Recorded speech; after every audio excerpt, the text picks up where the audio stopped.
today I've lost track of what day it is, of how many we've done, but the focus of today's project is to work around the exterior and fill in the holes with Bondo.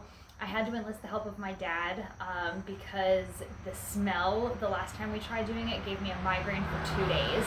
So unfortunately, if you're gonna do it, I recommend wearing 2 masks, especially if you're prone to headaches like I am. So yeah, we're gonna fill in the holes, sand them down. There was a couple little spots on the roof that I didn't quite finish the last time when we sanded things down, so fixing those up.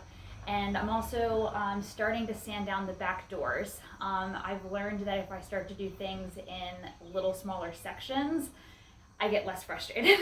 So we are doing kind of a more collaboration of things each day instead of just all sanding, all Bondo. We're gonna do it in little sections because then I feel like I see a better progress and there's less frustration.